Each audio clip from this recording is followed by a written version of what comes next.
Passo a palavra e peço a manifestação do senhor Rony Weinzoff, diretor do Departamento de Segurança da Federação das Indústrias do Estado de São Paulo.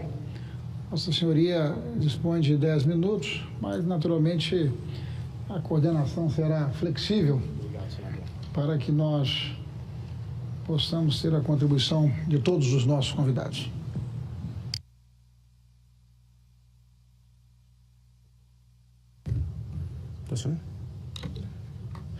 Bom dia a todos. Muito obrigado pelo convite, senador Ricardo Ferraz. Uma satisfação estar aqui nesse dia tão importante. Senhoras e senhores, dado pessoal é a moeda da economia digital, um dos mais relevantes ativos para o exercício de qualquer atividade empresarial, pessoal ou social, assim como para a concretização de políticas públicas. As maiores potências mundiais estão se esforçando ativamente para desenvolver uma vibrante economia baseada em dados. Inclusive o Brasil, com o recentíssimo decreto que estabeleceu a estratégia brasileira para a transformação digital. Senador Ferraz, se a discussão do problema é baseada exatamente no modelo de negócio da maioria das entidades que atuam no segmento digital e não há qualquer hipótese que se sustente juridicamente de impedir por completo uma economia baseada em dados, que são coletados, tratados e utilizados como contrapartida para excelentes serviços, é preciso haver freios e contrapesos para que tal exploração seja realizada de forma justa, transparente e proporcional.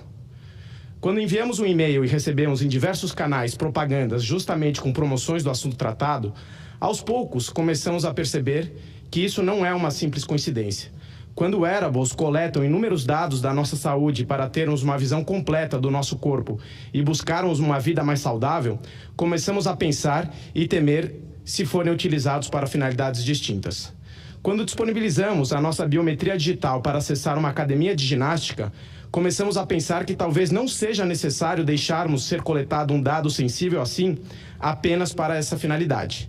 Quando aplicativos publicam as rotas mais utilizadas por usuários para correr e pedalar e automaticamente mostram informações de usuários militares da plataforma em sua rotina de treinamento em bases secretas, começamos a ter uma ideia da sensibilidade deste assunto. Lembro de exemplos interessantes de se buscar a transparência e a conscientização dos usuários acerca da contrapartida para a utilização de serviços gratuitos. Em uma oportunidade, um site de games que inseriu em sua política de privacidade que o usuário, ao aceitá-la, estaria vendendo a sua alma. E não era um contrato de adesão, pois era permitido alterar ou modificar a cláusula da venda da alma. Somente 4% alteraram ou retiraram a referida cláusula, e era uma campanha de conscientização para esses usuários. Em outro caso, em 2005, uma empresa de comércio eletrônico nos Estados Unidos inseriu em seu termo de uso uma cláusula que garantia um prêmio de $1.000 para quem estivesse lendo a mesma. Demorou 5 meses e 3 mil cadastros para que alguém reclamasse o prêmio. Talvez agora comece a ficar um pouco mais interessante lê-las. Me parece improvável, por maior esforço que haja, que os usuários possam ter controle total dos seus dados. Assim, apesar de ser grande a importância de haver o princípio da autodeterminação informativa, acredito que uma lei de proteção de dados pessoais tenha que ir além da transparência e do consentimento, pois a grande maioria dos usuários não tem a menor noção da quantidade e tipos diferentes de dados que são coletados diariamente, assim como quais os seus respectivos usos futuros. Estabelecer que as empresas que desenvolvam modelos de negócios baseados em dados pessoais realizem relatórios prévios de impacto à privacidade dos projetos é só uma das sugestões iniciais. No Brasil, como já foi dito, além da nossa Constituição Federal, temos ao menos 30 legislações setoriais que permeiam o tema. Não há um órgão especializado e focado apenas em proteção de dados, que é um assunto extremamente denso e complexo e, no meu ponto de vista, necessita ter uma visão multissetorial. Mesmo diante de tantas leis setoriais, um marco legal em proteção de dados é necessário e muito relevante para o Brasil, pois trará a segurança jurídica mediante a harmonização de conceitos, elevando a proteção aos direitos individuais das pessoas e ao fomento da economia digital. Ademais, também como já dito, com um nível de legislação compatível com outros países, facilitará o fluxo de transferência internacional de dados. Vejamos, transparência e uso justo, para que o usuário possa avaliar se para ele vale abrir mão de seus dados para aquele determinado propósito. Transparência sobre decisões automatizadas e algoritmos, contendo a lógica subjacente ao eventual tratamento automático dos dados pessoais e das suas possíveis consequências. Serviços baseados em Big Data, IoT e inteligência artificial, acabam por utilizar dados para finalidades distintas daquelas originais.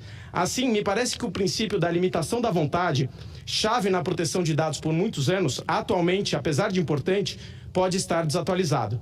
Talvez a avaliação do legítimo interesse seja mais adequada na atual era digital orientada por dados do que se basear na finalidade inicial da coleta e se o processamento posterior é compatível com tal propósito.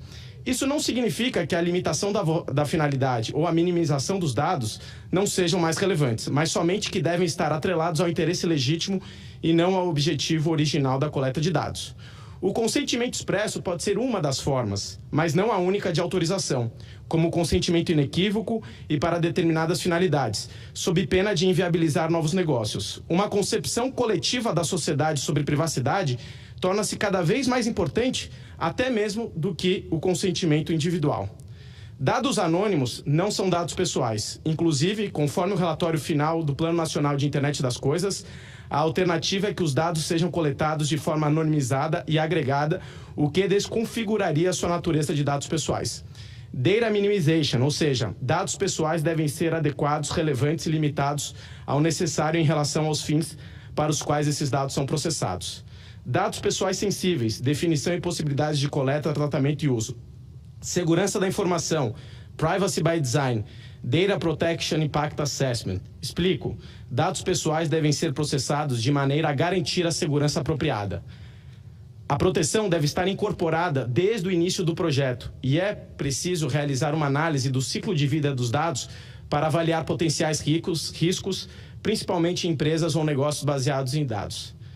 Senador Ferrazzo, senhoras e senhores, porém, caso essa legislação nasça sem uma autoridade de proteção de dados, ela será manca, provavelmente sem eficácia. Ainda, uma lei que estabeleça sanções administrativas sem identificar quem pode aplicá-las pode ser um convite para a imposição de multas injustas por desconhecimento técnico ou parcialidade de determinado órgão diante da ausência de uma visão multissetorial, trazendo prejuízo para as empresas e para a sociedade. A ausência de uma autoridade também impedirá o Brasil de ser considerado um país com grau de adequação às normas internacionais da mesma espécie. Acredito que o modelo ideal para esta autoridade brasileira seja única, central, com independência financeira e decisória e multissetorial, dotada de corpo especializado e continuamente atualizado com conhecimento tecnológico, jurídico, econômico e de negócios. Ser operacionalmente independente, principalmente com relação às investigações, interpretações e decisões sobre a aplicação da lei, é relevante, inclusive pensando na participação em outras organizações mundiais. Quanto às funções, prover ações educativas e recomendações, indicar melhores práticas empresariais, ter uma agenda nacional com detalhamento transparente dos resultados esperados e abordagens que serão realizadas, contribuir e conscientizar acerca da aplicação da lei, pensar em cada setor e na relação entre setores, ser um ponto único de contato com organizações regionais e internacionais, incluindo as autoridades internacionais, visando a harmonização do tema com outras nações, conforme foi dito pelo embaixador. Ademais, um cuidado deve-se ter, é que a autoridade consiga proteger os direitos das pessoas mediante a atuação em questões estratégicas e casos relevantes, pois possivelmente não terá condições de absorver todas as demandas.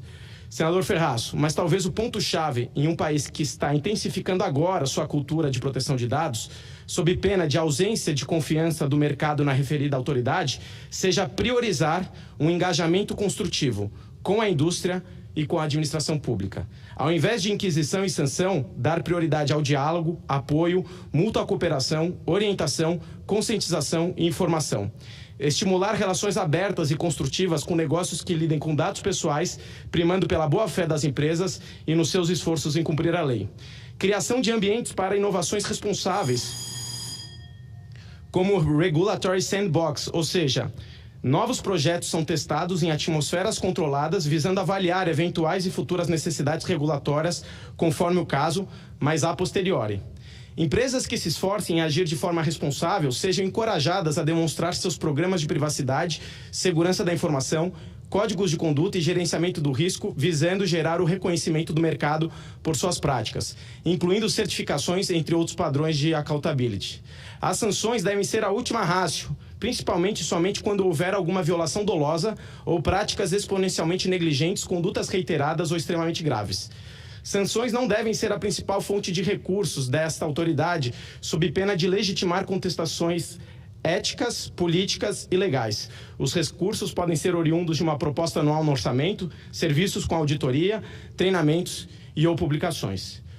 Senador, senhoras e senhores, se é praticamente consenso sobre a necessidade de uma lei geral de proteção de dados no Brasil, acredito também que seja a condição sine qua non buscar o equilíbrio entre interesses sociais e econômicos, entre o público e o privado, entre liberdade, proteção e segurança, que jamais podem se antagonizar. Muito pelo contrário, devem ser indissociáveis, complementares e absolutamente compatíveis.